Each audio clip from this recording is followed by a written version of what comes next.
My sister-in-law squatted in my inherited beach, changed the locks, and claimed tenant rights. I made sure she found her place. Rock bottom. I inherited a beach house from my grandmother 5 years ago. A small 2-bedroom place about 3 hours from where my husband Paul and I live. We'd go there maybe once a month in summer. Rent it out occasionally to cover maintenance costs. Nothing fancy, but it was paid off and perfect for weekend getaways. Paul's sister Diane had been complaining for years about how unfair it was that I inherited property when she was living in a cramped apartment with her 2 kids after her divorce. She'd hint constantly about how we should let her use the beach house since we barely went there anyway. I'd always change the subject because Diane had a history of destroying things. She'd borrowed Paul's car once and returned it with mysterious stains and a broken side mirror she claimed was already there. She'd house sat for their parents and they came back to find she'd painted their living room black without asking. So no, she wasn't getting keys to my beach house. Last March, Diane called Paul crying about getting laid off from her receptionist job and being behind on rent. Paul wanted to help, but I reminded him about the last 3 times we'd lent her money that never got paid back. We compromised by saying she could stay at the beach house for 2 weeks while she figured things out. Just 2 weeks. I gave her the spare key and the property manager's number in case anything went wrong. 2 weeks turned into a month. Every time we tried to visit, Diane had some emergency. Her kid was sick, she had a job interview, she was just about to leave but needed 1 more day. After 6 weeks, I told her she had to be out by the weekend because we had renters coming. She said okay. The renters called that Saturday saying someone was in the house refusing to leave. Diane had told them there was a misunderstanding and they couldn't stay there. I called Diane immediately and she said she'd decided to live there permanently since we weren't using it. She actually said she'd done research, and after living somewhere for 30 days, she had tenant rights, and we'd have to formally evict her if we wanted her out. She said she'd fight it in court and that could take months. I drove there that night with Paul. Diane had changed the locks. We could see through the windows she'd moved all her furniture in, had mail delivered there, even put up curtains. Her kids' toys were all over the yard. When we knocked, she called the police saying her landlords were harassing her. The cops showed up and Diane showed them utility bills in her name at that address. She'd actually transferred the electricity and water to her name without my permission. The officer said it was a civil matter and we'd need to go through the courts. Diane stood there smirking while they told us we couldn't enter our own property. She'd even registered her kids for school using the beach house address. She said we had 2 houses and she had none, so this was only fair. What Diane didn't know was that I'd hired a property management company years ago to handle the rentals and maintenance. They had their own set of keys, legal authority to manage the property, and most importantly, they'd been tracking everything. The property manager Tom called me the next day. He'd noticed unusual utility usage and had already started documenting Diane's unauthorized occupancy.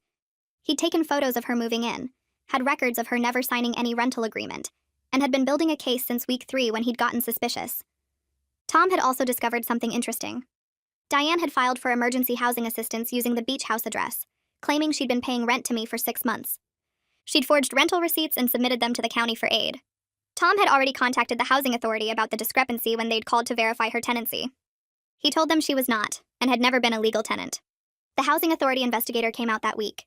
Diane tried to show them her fake receipts, but Tom had real documentation showing the property's rental history, every legitimate tenant with signed agreements, proof that Diane had never paid a cent. The investigator also found that Diane was still collecting unemployment while working under the table at a bar in town, another fraud issue. Within 3 days, Diane was arrested for welfare fraud, identity theft for changing the utilities without authorization, and filing false documents. While she was being processed, Tom had his maintenance crew come in and change all the locks back.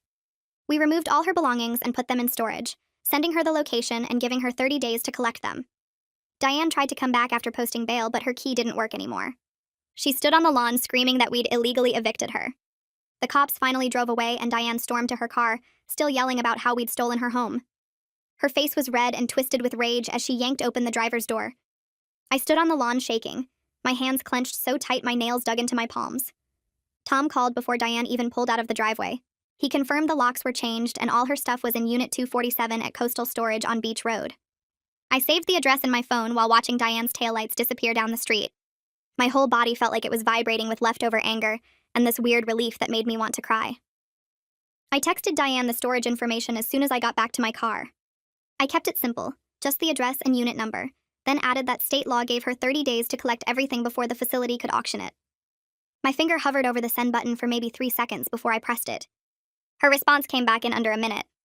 A wall of curse words and threats about suing me for everything I owned, taking the house back, making sure everyone knew what a terrible person I was. I stared at the screen feeling sick and angry at the same time. Tom called again while I was reading her texts and told me not to worry. He said all her threats were empty given the criminal charges she was facing. The welfare fraud alone carried serious penalties, and the identity theft for changing utilities without permission made it worse. Paul and I got in the car to drive home, and neither of us said a word. He gripped the steering wheel so tight his knuckles went white. I could see his jaw clenching and unclenching like he was chewing on everything he wanted to say but couldn't. The silence felt heavy and awful. We'd been married 8 years, and I couldn't remember ever feeling this kind of tension between us.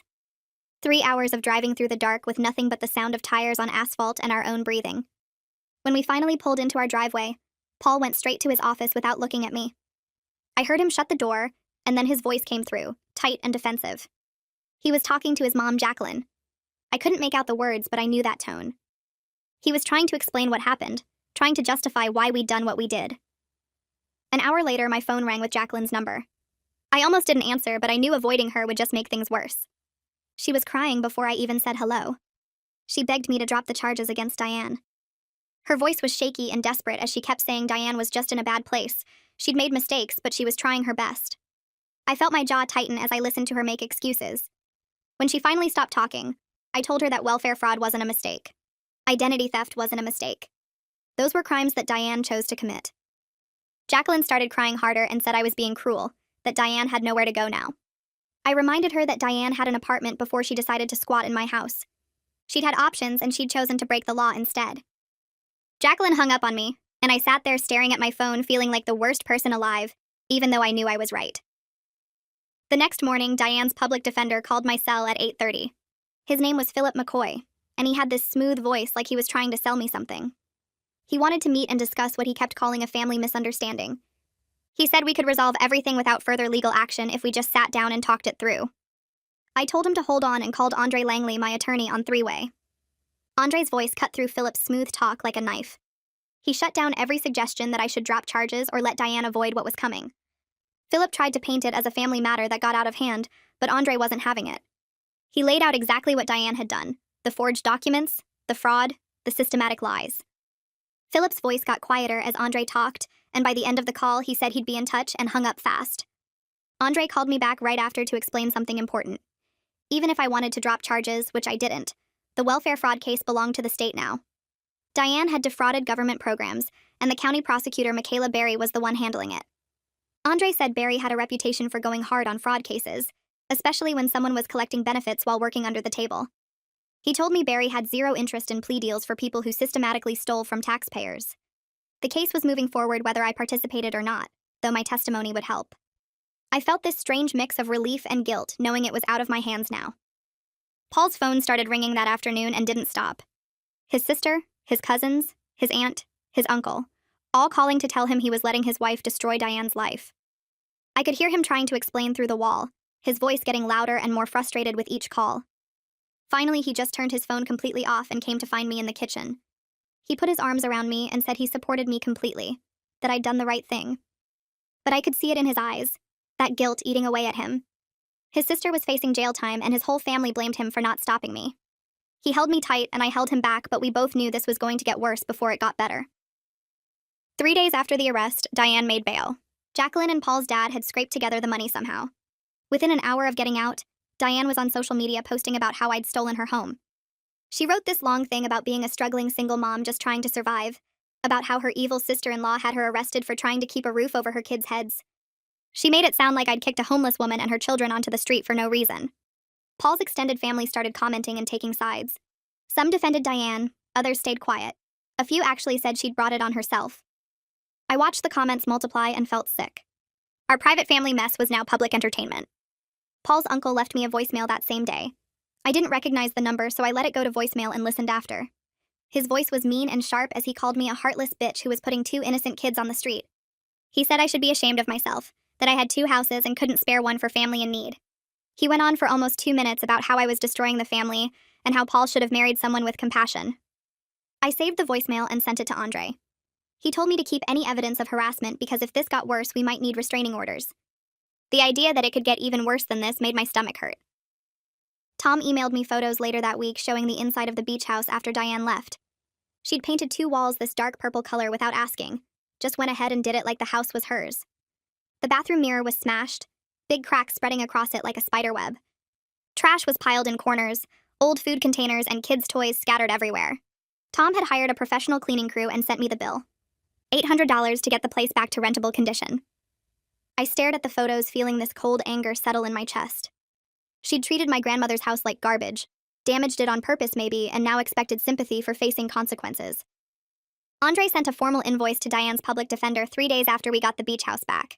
The bill listed everything with dates and receipts attached. Unauthorized painting of 2 walls, $400 to restore. Broken bathroom mirror, $120 replacement. Professional cleaning after she left trash everywhere, $800. Lost rental income for the 6 weeks she squatted when we had legitimate bookings, $2,000. Legal fees for Andre's time dealing with this mess, $3,000. The total came to $6,400, and I knew Diane couldn't pay it.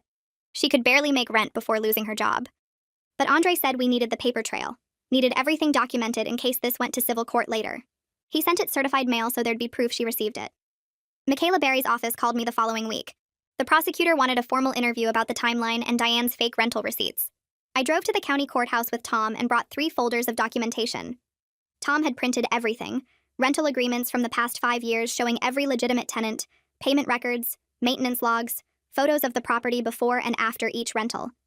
He'd even pulled utility records showing normal usage patterns versus the spike when Diane moved in.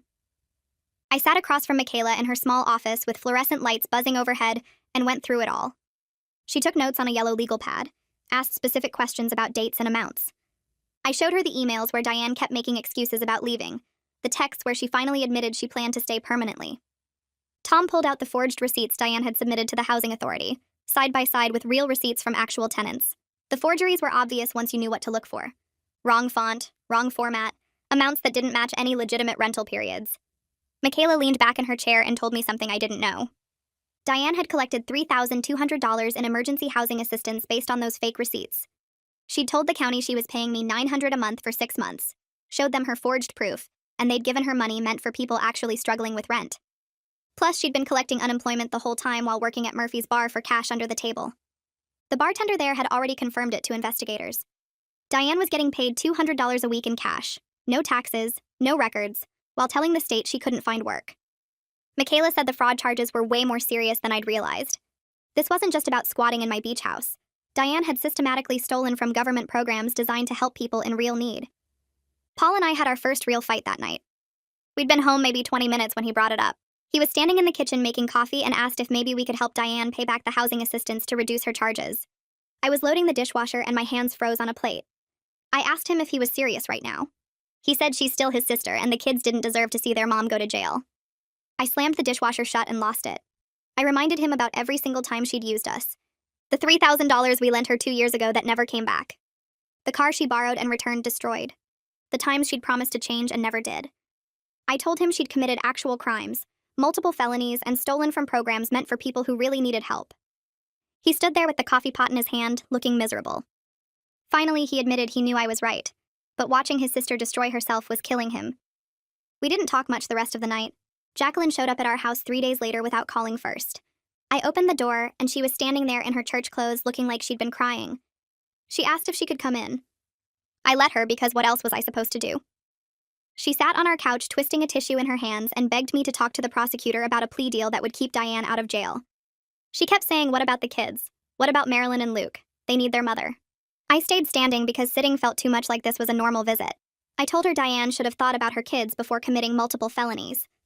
Jacqueline started crying harder and said I was being cruel. That family helps family. I said family doesn't steal from family and expect everyone to just accept it. She left still crying, and Paul watched from the hallway but didn't try to stop either of us. The housing authority investigator contacted me 2 weeks later about testifying at Diane's preliminary hearing. They needed me to explain the timeline and show proof she was never my tenant. I agreed immediately because I wanted every bit of this documented in official court records. The hearing was set for the following month. Andre walked me through what to expect, what questions they'd ask, how to present the evidence clearly. He said Diane's attorney would try to make me look vindictive, but the facts were on our side. The preliminary hearing happened on a Tuesday morning in late June. The courtroom was smaller than I expected, with wood paneling and uncomfortable chairs. Diane sat at the defense table with her public defender and glared at me the entire time. I took the witness stand, and the prosecutor asked me to explain how Diane came to be at the beach house. I went through the whole timeline, the 2-week agreement, her refusal to leave, the changed locks, finding out about the fake receipts. I showed the court Tom's documentation, the real rental history, proof that Diane never paid me anything. Her attorney stood up and tried to paint me as vindictive, asked if I'd ever offered to help Diane with housing, suggested I was punishing her for being poor. I said no, I was protecting my property from someone who committed fraud. The judge looked bored with the defense attorney's questions. The judge found enough evidence to proceed with all charges and set a trial date for 2 months out. Diane started crying at the defense table. I looked over and saw Marilyn and Luke sitting in the back row. Marilyn was 16 and trying to look tough, but her eyes were red. Luke was only 12 and looked confused about what was happening. They were watching their mom fall apart in a courtroom, and I felt sick about it even though I knew she'd brought this completely on herself. Paul reached over and squeezed my hand as we left. Paul's family stopped inviting us to gatherings after that. His aunt was having a birthday party the next weekend, and usually we'd get a call about it. Nothing. His cousin was doing a cookout for the 4th of July, and we found out about it from someone's Facebook post. Paul tried calling his mom to ask what was going on, and she said my presence caused drama. What she really meant was they didn't want to face the fact that Diane committed crimes, and I was the one who'd reported her. Paul was hurt but stood by me. I could see it though, how much he missed his family, how much this was costing him even though he never said I should have handled things differently. Diane's attorney contacted Andre 2 weeks before the trial date with a plea offer. Diane would plead guilty to reduced charges in exchange for probation and paying back the money. Andre called me to discuss it and said we should seriously consider accepting. A trial would be emotionally exhausting and the outcome wasn't guaranteed. Juries could be unpredictable, and Diane's attorney would play up the single mom angle hard. Andre said a guaranteed guilty plea with restitution might be the smartest move even if it felt like letting her off easy. I called Michaela's office the next morning and set up a meeting for that afternoon at the county building. The prosecutor's office was on the 3rd floor, one of those government spaces with beige walls and fluorescent lights that made everything look tired. Michaela met me in a small conference room with a stack of folders on the table between us. She was younger than I expected, maybe early 30s, with her hair pulled back tight and reading glasses perched on her nose. She opened the top folder and showed me photos of Diane's fake receipts, the ones she'd submitted to the housing authority claiming she'd paid me rent for 6 months. Michaela said the fraud was really calculated, not just a desperate mistake. Diane had researched what documents she needed, created fake letterhead with my name on it, forged my signature multiple times, and submitted everything with dates that lined up perfectly with her story. She'd even made up fake check numbers to make it look more real. Michaela said someone who goes to that much trouble isn't just confused or overwhelmed. They're intentionally stealing. But then Michaela leaned back in her chair and said trials were expensive and risky. The county would have to pay for expert witnesses to testify about the forged documents, bring in the housing authority investigators, possibly call character witnesses. It could take 2 full days in court, maybe more. And juries were unpredictable, especially when the defendant was a single mom with 2 kids. Diane's attorney would absolutely play that angle hard, show photos of Marilyn and Luke, talk about how desperate she was after losing her job. Michaela said she'd prosecuted fraud cases before where juries let people off because they felt sorry for them, even with solid evidence. A guaranteed guilty plea with restitution meant Diane would have a fraud conviction on her record forever. She'd have to pay back every cent, and she'd be on probation for 3 years. Any violation, and she'd go straight to jail. Michaela said sometimes the smart move was taking the win you could guarantee instead of gambling on a jury. Andre called me that evening after Michaela sent over the official plea offer. The terms were laid out in a 4-page document that Andre read through twice before explaining it to me. Diane would plead guilty to 1 count of welfare fraud and 1 count of filing false documents. The other charges, including the identity theft for changing the utilities, would be dropped as part of the deal.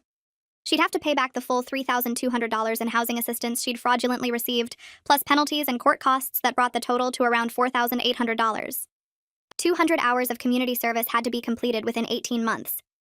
3 years of probation with monthly check-ins and random home visits from her probation officer. If she violated any terms, missed payments, failed to show up for community service, or got arrested for anything else, the judge could revoke the plea and sentence her to up to 2 years in county jail. No jail time if she followed every single rule for 3 full years. Andre said it was actually a tough deal considering she'd be under the court's thumb for that long, but it avoided the risk and expense of trial. I met with Andre again 2 days later at his office to officially accept the plea deal.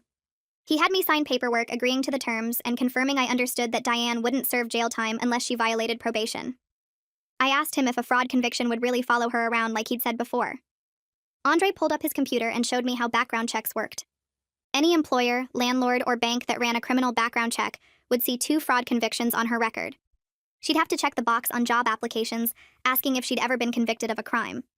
Most apartment complexes would reject her application automatically. She'd have trouble getting credit cards or loans. Andre said fraud convictions were particularly bad because they showed dishonesty, and made people not trust you with money or property. It wasn't as serious as violent crime, but it would make her life harder for years. I signed the papers. Paul was relieved when I told him that night. He'd been stressed about the idea of sitting through a trial, having his whole family there watching, Diane's attorney making me look bad on the witness stand. He was worried about his mom and how she'd react to the plea deal, but he said at least it was over. I told him it wasn't really over until Diane finished 3 years of probation, but he just wanted to believe the worst part was behind us. The plea hearing was scheduled for 3 weeks later on a Thursday morning. Paul and I drove to the courthouse together, neither of us talking much on the way. The courtroom was the same one from the preliminary hearing, wood paneling and uncomfortable chairs, and that weird smell courtrooms have. Diane sat at the defense table with her public defender, wearing a dark blue dress that looked borrowed and flats instead of her usual heels. She didn't look at me when we came in.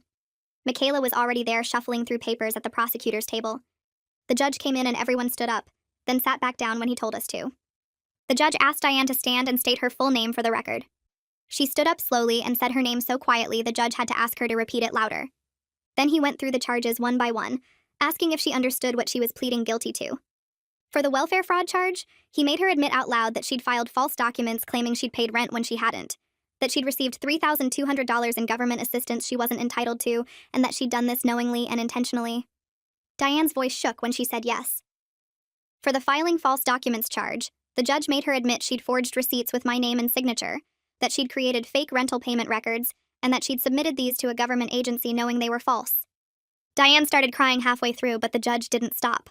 He asked if anyone had forced her to do these things or threatened her. She said no. He asked if she understood she was giving up her right to a trial. She said yes. He asked if she understood the penalties and probation terms. She said yes again. Watching her stand there, forced to admit everything she'd done, felt better than I expected. She couldn't smirk or make excuses or play victim. She had to take responsibility for every single lie. The judge accepted her guilty plea and moved on to sentencing. He didn't just announce the terms, though. He leaned forward and looked directly at Diane and started talking about how she'd exploited a family relationship to commit fraud. He said she'd taken advantage of her sister-in-law's generosity by turning a 2-week favor into an illegal occupation. He said she'd stolen from taxpayers by fraudulently claiming housing assistance meant for people in genuine need. He said she'd taught her children that lying and manipulating were acceptable when you wanted something. His voice got harder when he talked about the forged documents and how much planning had gone into her fraud. This wasn't a desperate mistake, he said. This was calculated theft. Diane kept her eyes on the floor the whole time, her shoulders hunched. When she mumbled an apology, it sounded completely fake, like she was reading lines someone told her to say. The judge sentenced her to the terms in the plea agreement and told her that if she violated probation even once, she'd serve the maximum jail time.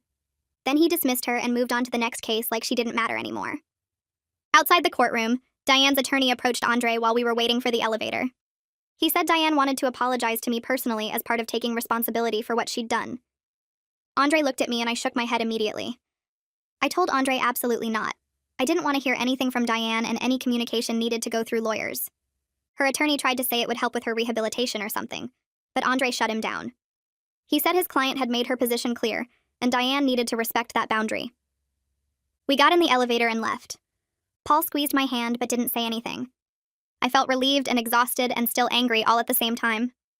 Paul's mom sent him a long email that night. He read it on his phone at dinner and his face went red. He handed me the phone without saying anything. Jacqueline had written 3 paragraphs about how disappointed she was in both of us for not showing compassion and forgiveness to family. She said Diane had made mistakes, but she was still Paul's sister and the mother of his niece and nephew. She said we were being cruel and vindictive by pushing for criminal charges instead of handling this privately within the family. She said she'd raised Paul to be more caring than this, and she didn't recognize the person he'd become. Paul took his phone back and started typing a response immediately. He wrote that compassion didn't mean enabling criminal behavior and letting someone face no consequences for fraud. He said he loved his sister, but she'd committed serious crimes that hurt multiple people, including me. He said he was proud of me for standing up for myself instead of letting Diane walk all over us like she'd done to everyone else in the family. He said if being caring meant letting Diane destroy property and steal money without consequences, then he was fine being the person his mom didn't recognize. He sent it before I could read the whole thing.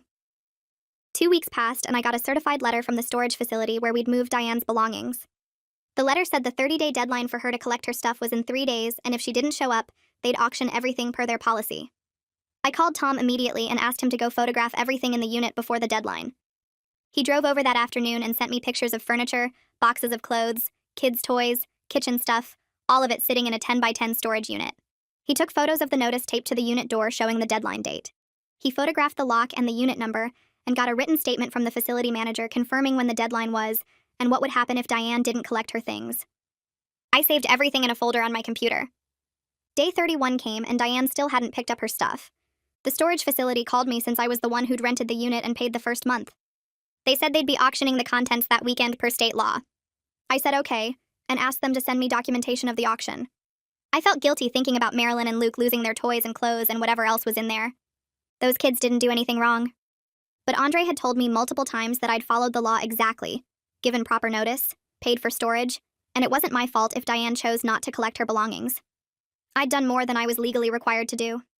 The guilt still sat in my stomach, though. The auction happened on Saturday morning. I got an email Monday with the results. Someone had bought the entire unit contents for $340. Everything Diane owned was gone. That afternoon, my phone buzzed with a text from a number I didn't recognize at first. It was Diane saying I'd stolen her children's belongings, and she was reporting me to the police for theft. She said I'd had no right to auction off their stuff and she was going to make sure I got arrested. I forwarded the text to Andre without responding. He called me an hour later and said he'd already contacted Diane's attorney. He'd sent copies of the storage facility notice, the certified letter, Tom's photographs, and the auction documentation. He'd informed her attorney that Diane had been given proper legal notice and 30 days to collect her belongings, and her failure to act wasn't my responsibility. He said if Diane contacted me again directly instead of going through lawyers, we'd file for a restraining order. I didn't hear anything else from her after that. Paul suggested we take a weekend at the beach house, our first visit since getting it back. I felt weird about going there after everything that had happened, but he said we needed to reclaim the space and make it ours again. We drove down on a Friday afternoon, and when I unlocked the door, my stomach clenched up. But walking through the rooms, I realized Tom's crew had done incredible work. Everything was clean and fixed and smelled like fresh paint instead of Diane's cheap perfume. The curtains she'd hung were gone, replaced with the ones I'd picked out years ago that Tom had stored away. Her kids' crayon marks had been scrubbed off the walls. It looked like our beach house again, not some crime scene. Paul walked through every room, touching the walls and furniture like he was making sure it was real. He kept saying how good everything looked, how you'd never know what had happened here. We spent that first night just sitting on the deck watching the ocean, not talking much, both of us processing that this place was actually ours again. Saturday morning, we went to the hardware store and bought paint for the 2 walls Diane had ruined with her unauthorized decorating. She'd painted them this awful dark purple color that made the whole living room feel like a cave. Paul and I spent the day rolling fresh white paint over every trace of her bad choices. We replaced the bathroom mirror she'd broken, the one she'd claimed was already cracked when she moved in, even though I had photos proving otherwise. The physical work felt good, like we were erasing her presence one brushstroke at a time. Paul seemed lighter as the day went on, laughing at my terrible painting technique and getting paint in his hair. He told me he was glad we'd stood our ground even though it cost us relationships with most of his family. He said he'd been worried about losing me if he'd chosen his sister over what was right. I told him that would never happen, but I was grateful he'd picked our marriage over family pressure. We finished painting by sunset and stood back looking at the clean white walls. Paul put his arm around me and said, "This felt like a fresh start, like we were taking back what was stolen." Monday afternoon, I checked my email and found a message from Jacqueline asking if we could meet for coffee to clear the air. I stared at the screen for a long time trying to decide if I wanted to open that door again. Paul walked past and saw me reading it. He leaned over my shoulder and told me his mom had been calling him a lot lately, sounding different from before, less defensive about Diane. He said she'd been dealing with Diane living at her house and it was apparently a disaster. He thought maybe his mom was finally ready to admit that Diane had real problems instead of just blaming everyone else. I wasn't sure I wanted to hear her out after she'd pressured me so hard to drop charges, but Paul encouraged me to give her one chance. He said his mom had enabled Diane for decades, but maybe hitting rock bottom was changing her perspective. I sent back a short reply saying I'd meet her for coffee on Thursday at a place near our house. Thursday came and I almost backed out 3 times before actually going. Jacqueline was already sitting at a corner table when I walked in, looking older than I remembered. She stood up and hugged me, which surprised me because she'd barely spoken to me since the arrest. We sat down and she started talking immediately, like she'd been rehearsing this. She said Diane had always been difficult, even as a kid, always feeling like the world owed her something. She admitted she'd bailed Diane out of problems her whole life, paid her rent, covered her debts, made excuses for her behavior. She apologized for pressuring me to drop the charges and said she understood now why I couldn't let it go. She said watching Diane face actual consequences was hard, but necessary. She told me she was proud of me for standing firm when the whole family was attacking me. I didn't know what to say at first because I'd expected her to still be defending Diane or asking me to help somehow. but she seemed genuinely sorry and genuinely exhausted by her daughter's behavior. Jacqueline started telling me about Diane living with her, and it sounded like absolute chaos. Diane refused to follow basic house rules, left messes everywhere, wouldn't look for legitimate work because she said no one would hire her with a criminal record. Jacqueline said Diane spent most days on her phone complaining on social media about how unfair her life was instead of doing anything to fix it. She said Diane had missed 3 job interviews Jacqueline had set up for her through friends. The kids were struggling because Diane kept pulling them out of activities she couldn't afford and blaming everyone else for their problems. Jacqueline said she was starting to realize that protecting Diane from consequences all these years had just made everything worse. She said she should have let Diane fail a long time ago instead of always swooping in to save her. She asked if Paul and I would consider having dinner with her sometime, just the 3 of us, because she missed her son and missed having me in the family. I told her I'd think about it, and we left it at that. Over the next few months, Paul and I started going back to the beach house regularly like we used to, usually 1 weekend a month. Each visit felt a little more normal, a little less haunted by what had happened. We'd walk on the beach and work on small projects around the house, and it started feeling like ours again instead of some battleground we'd had to fight for. We talked about renting it out more often through Tom's company to build up our savings. Paul mentioned maybe doing some renovations to increase the rental value. It felt good making plans for the property instead of just defending it from his sister. 3 months after the plea deal, I got an envelope from the county probation office. Inside was a notice that Diane had violated her probation by missing her required community service hours and failing to make any restitution payments. Her probation officer had filed a violation report with the court, and there would be a hearing in 2 weeks. I showed Paul, and he just shook his head. He said he'd tried to tell his mom that Diane wouldn't follow through, that she never did, but Jacqueline had insisted Diane was taking it seriously this time. I called Andre, and he said probation violations were taken seriously by judges, especially when someone made 0 effort to comply. He said I should plan to attend the hearing because the judge might want to hear from me about the original case. The hearing was on a Tuesday morning in the same courtroom where Diane had taken her plea deal. Paul came with me, and we sat in the back while the judge handled other cases first. When Diane's case was called, she walked in wearing clothes that looked slept in, her hair messy. Her attorney stood up and tried to explain that Diane had been struggling to find work and couldn't afford the restitution payments. The judge pulled up the case file on his computer and started reading through the probation officer's report out loud. Diane had completed 8 hours of her 200 required community service hours. She'd made 0 restitution payments in 3 months. She'd missed 4 appointments with her probation officer. The judge asked Diane directly if any of this was incorrect, and she just shrugged and mumbled something about how hard it was to find a job with a record. The judge's expression went cold, and he said she'd had 3 months to make some effort. Any effort. And she'd chosen to do nothing. He revoked her probation right there. The judge sentenced Diane to 90 days in county jail for the probation violation, with credit for time served if she completed a work release program.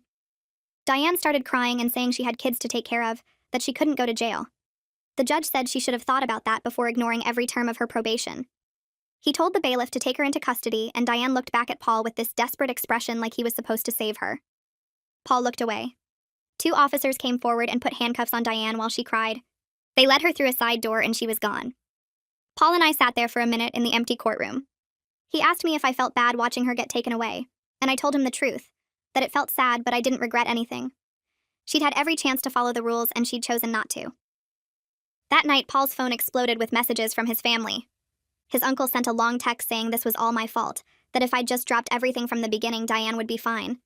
His aunt called saying I was cruel and heartless for letting the mother of 2 kids go to jail. Even some cousins he barely talked to were messaging him about what a terrible person I was. Paul read through them, getting more and more angry. Finally, he called his uncle back, and I could hear him yelling through the phone. He said Diane made her own choices, that she committed fraud and then violated probation by doing absolutely nothing she was supposed to do. He said they needed to stop blaming me for Diane's decisions. He said he was tired of everyone acting like Diane was the victim when she'd stolen from government programs and squatted in our property. His uncle tried to interrupt, but Paul just kept going. He said if they wanted to be mad at someone, they should be mad at Diane for being a criminal and a terrible mother who kept making selfish choices. He hung up and threw his phone on the couch. He looked at me and said he was done with all of them, that they could either accept reality or leave us alone.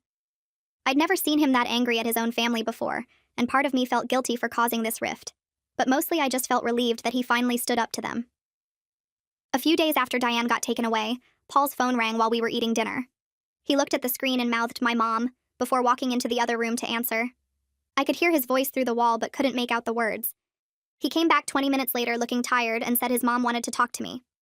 I took the phone expecting another lecture about being cruel, but instead she apologized. She said watching Diane get handcuffed made her realize that nothing she'd done over the years had helped her daughter change. She admitted she'd been making excuses for Diane since childhood, and it only made things worse. She asked if we could try to rebuild our relationship separate from all the Diane drama, because she didn't want to lose both her kids over this mess. I told her I'd think about it and we'd talk soon. Paul suggested we invite his mom over for Sunday dinner the next week. I agreed but felt weird about it because the rest of his family still hated me. That first dinner was awkward as hell. We sat at the table making small talk about the weather and Paul's job while avoiding any mention of Diane or the beach house or the legal stuff. His mom kept thanking me for having her over and saying how nice the food was, which made it even more uncomfortable. But by the third Sunday, things got easier. She started telling stories about Paul as a kid, and we actually laughed together. She told me one night that she was glad I'd stood my ground because someone needed to hold Diane accountable. Hearing her say I wasn't the villain meant more than I expected it to. Diane finished her 90 days in county jail and completed the work release program in early fall. Paul's mom mentioned during one of our dinners that Diane had moved 2 hours away to live with some friend from high school. Part of me felt relieved knowing she was gone and wouldn't show up at the beach house or our doorstep. But part of me wondered if jail had actually taught her anything, or if she'd just learned to be more careful next time. I didn't ask for details because honestly I was done caring about what Diane did as long as she stayed away from us. The restitution payment started showing up in my bank account in October.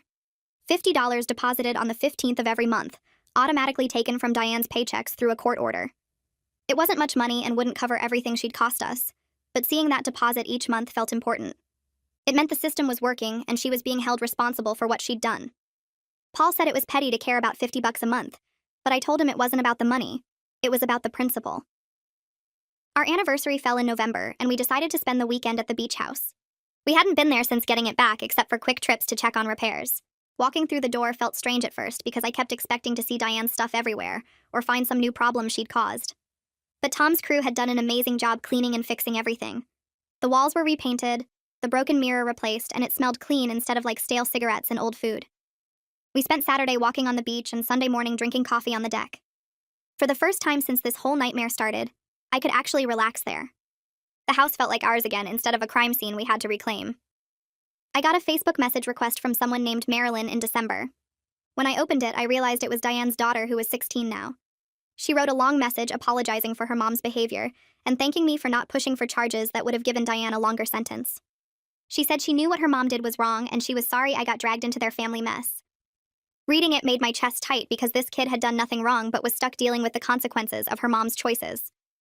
I wanted to respond and tell her it wasn't her fault, but I didn't because I knew it would just pull me back into Diane's drama. I left the message on read and tried not to think about those kids too much. Tom called me right before Christmas sounding excited about something. He said he'd been getting calls from other property owners asking about his documentation services after word spread about how he'd helped my case. Apparently people had heard through the local real estate network that he'd caught a squatter and built an airtight case with his record keeping. He was hiring another person and expanding that side of his business because of all the new interest. I started laughing because it was so weird that my disaster with Diane had accidentally helped Tom's company grow. He thanked me for being a good client and said he'd give us a discount on management fees for the next year. 6 months after everything started, Paul and I were lying on the beach behind the house watching the sunset. The sand was cold because it was January, but we had blankets and it felt peaceful. Paul rolled over and told me he was proud of how I'd handled the whole situation with his sister. He admitted he'd been worried I would back down when his family started pressuring me, but watching me stand firm made him respect me even more. He said he'd learned something about me during all this, that I was stronger than he'd realized and he was lucky to have married someone who wouldn't let people walk all over her. I didn't know what to say, so I just kissed him and we stayed there until it got too dark to see. We decided we needed to update our estate planning to make sure the beach house stayed protected if anything happened to either of us. Andre helped us set up a trust with really specific terms about how the property could be used and who could access it. He built in protections against anyone claiming squatters' rights or trying to manipulate their way into occupancy. The paperwork was boring and expensive, but it felt good knowing we'd closed that loophole. Andre joked that we were his most paranoid clients, but admitted that after what happened with Diane, the paranoia was justified. Paul's mom mentioned during Sunday dinner in February that Diane was working at some call center and seemed to be staying out of trouble. She said Diane didn't have much choice with probation hanging over her head, and another violation would send her straight back to jail. I nodded and changed the subject because I genuinely didn't care what Diane was doing, as long as she stayed 2 hours away and left us alone. Paul's mom got the message and didn't bring her up again that night. A few weeks later, Paul's uncle sent an email with the subject line, "Apologies." I opened it expecting more drama, but instead found 3 stiff paragraphs admitting he may have overreacted about the Diane situation. He wrote that family matters can get heated, and he hopes we can move past this unpleasantness. I showed it to Paul, who looked surprised his uncle had backed down at all.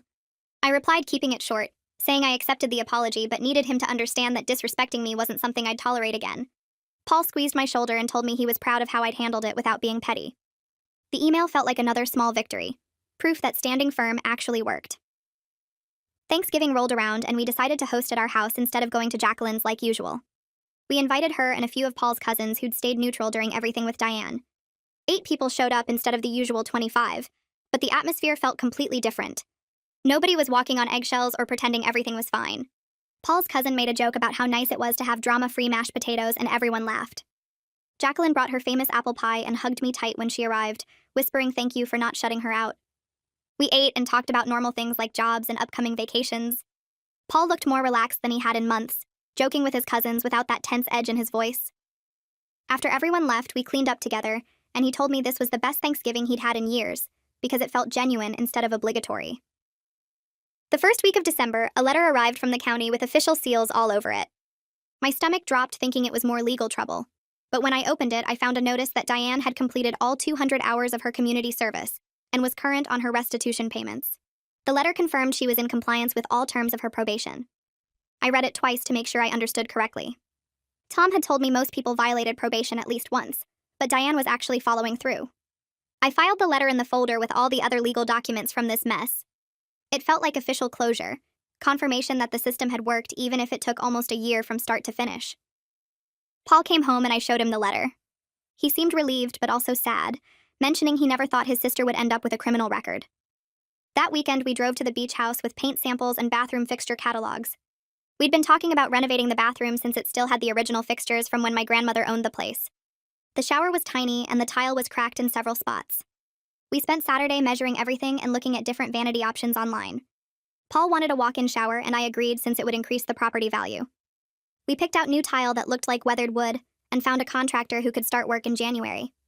It felt good to invest in the place properly instead of just doing basic maintenance to keep it rentable. This was our property and we were treating it like the asset it actually was. We stayed the night and fell asleep making plans for other upgrades we could do over the next few years. Jacqueline came over for dinner the following Tuesday and mentioned something while we were clearing plates. She said Diane had called asking if she could come to Christmas dinner at Jacqueline's house. Jacqueline told her no, that she needed to respect our boundaries and stay away for now. I stopped loading the dishwasher and looked at her. She met my eyes and said she wasn't going to push for forced reconciliation when Diane hadn't even properly apologized for what she'd done. Paul looked shocked that his mom had actually told his sister no. Jacqueline said she loved Diane, but enabling her bad behavior hadn't helped anyone. I hugged her and thanked her for protecting our peace. She patted my back and said she'd learned her lesson about trying to smooth things over when someone needed to face consequences. Christmas Eve came and Paul suggested we drive to the beach house, just the two of us. We packed overnight bags and made the 3-hour drive in comfortable silence with Christmas music playing. The beach was empty and cold when we got there, with gray clouds hanging low over the water. We bundled up in coats and walked along the shore holding hands. Paul brought up how the whole situation with Diane had tested our marriage in ways he never expected. He said watching me stand firm when his entire family was pressuring me to back down made him realize how strong I actually was. I told him I couldn't have done it without knowing he supported me, even when it was hard for him. We talked about how we'd had to choose each other over family pressure, and how that choice had made our relationship stronger. The wind picked up and we headed back to the house, spending the evening watching old movies and eating takeout Chinese food. Somewhere between Christmas and New Year's, I realized something had shifted inside me. I wasn't angry at Diane anymore. The rage that had burned hot for months had cooled into complete indifference. She wasn't part of my life, and that was fine. The beach house was secure with new locks and Tom's management system running smoothly. The legal issues were resolved with her criminal record and ongoing restitution. I didn't waste energy thinking about her or wondering what she was doing. She'd become irrelevant to my daily life. Paul noticed the change and commented that I seemed lighter, less tense. I told him I'd stopped caring what Diane thought or did, and he said that was probably the healthiest place I could be. We invited Jacqueline to spend New Year's at the beach house with us. She arrived on the 30th with a bag full of photo albums she'd brought to show us. That night, we sat around looking at pictures of Paul and Diane as kids. Jacqueline told stories about their childhood, how Diane had always been the difficult one who pushed boundaries and expected special treatment. She admitted she'd hoped Diane would grow out of it as she got older, that maturity would smooth out those rough edges. Instead, Diane had just gotten better at manipulating people and avoiding consequences. Jacqueline's voice got quiet when she said she was sad it took criminal charges and a fraud conviction for Diane to finally face reality. Paul held his mom's hand and told her it wasn't her fault. She wiped her eyes and said she knew that now. but it had taken her a long time to stop blaming herself for how Diane turned out. January brought new renters, a couple in their 50s who Tom had vetted carefully. They stayed for 2 weeks and Tom did a walkthrough after they left. He called me sounding pleased and said they'd left the place spotless with a thank you note on the kitchen counter. The note thanked us for sharing our beautiful home and mentioned how peaceful their stay had been. Tom's management system was working perfectly, with regular inspections and careful tenant screening. The rental income was covering all the property expenses plus building up our savings account. Paul and I talked about maybe using that money for a real vacation next year, somewhere we'd always wanted to go.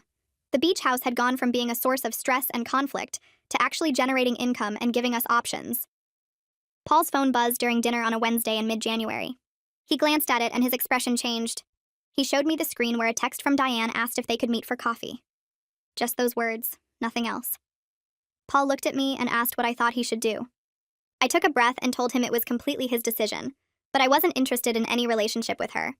I said he needed to protect our boundaries and not let her manipulate her way back into our lives. If he wanted to meet her, that was fine, but I wouldn't be there and I expected him to be careful. He nodded slowly and said he'd think about it before responding. The text sat unanswered on his phone while we finished eating. Paul texted Diane back the next morning saying he'd meet her for coffee that Saturday. I watched him type and retype the message 3 times before finally sending it, and I could see the worry on his face about what she might want. Saturday came and he left around 10 in the morning, telling me he'd be back in an hour or 2 depending on how it went. I spent that time cleaning the house and trying not to think about what they were talking about. He came home just after noon looking thoughtful but not upset. He sat down at the kitchen table and told me Diane seemed different, quieter and less defensive than he'd ever seen her. She'd apologized for everything she put us through and admitted she'd been completely wrong about the beach house situation. Paul said she talked about her therapy sessions and how she was working on taking responsibility for her choices instead of blaming other people. He seemed cautiously hopeful that maybe she was actually changing, but he agreed immediately when I said we needed to keep our distance regardless. I told him I was glad he got some closure from seeing her, but I was done with her drama and didn't want any relationship with her going forward. He nodded and said he understood completely, and we left it at that. A few weeks later, we realized it had been exactly 1 year since we got the beach house back from Diane's illegal occupation. Paul suggested we celebrate by having a small party there with close friends. Nothing fancy, but just marking the fact that we'd survived everything and come out okay. We invited maybe 10 people, mostly our closest friends who'd supported us through the whole mess. Everyone brought food and drinks, and we spent the afternoon on the deck eating and laughing. Someone made a joke about my squatter saga, and everyone started sharing their favorite parts of the story, like when Diane tried to claim tenant rights, or when she got arrested for welfare fraud. I found myself laughing along with them, and it hit me that the whole thing had become just a story now, not an open wound that hurt every time I thought about it. The beach house felt completely ours again, just a place where we made good memories with people we cared about. Later that evening, after everyone left, Jacqueline pulled me aside while Paul was cleaning up inside. She told me she wanted to say something she'd been thinking about for months. She said she was grateful I'd stood firm against Diane because her daughter had needed to hit rock bottom to have any real chance of changing. Jacqueline admitted she'd enabled Diane's behavior for years by always bailing her out and making excuses, and watching me refuse to do that had been hard but necessary. She looked at me and said she was proud to have me as a daughter-in-law, which caught me completely off guard. I'd expected her to always resent me a little for what happened with Diane, but instead she seemed genuinely grateful. We hugged and I felt something shift between us, like we'd moved past all the tension and found actual respect for each other. Paul and I sat on the deck after Jacqueline went to bed, watching the sunset turn the ocean orange and pink. He reached over and took my hand, saying this place represented everything good about us. We'd fought for what was ours, hadn't let anyone push us around and come out stronger together on the other side. I squeezed his hand and told him I couldn't agree more. For the first time in months, everything felt completely right, like we'd finally moved past the chaos and found our way back to peace. The beach house sat quiet around us, just a simple 2-bedroom place by the ocean,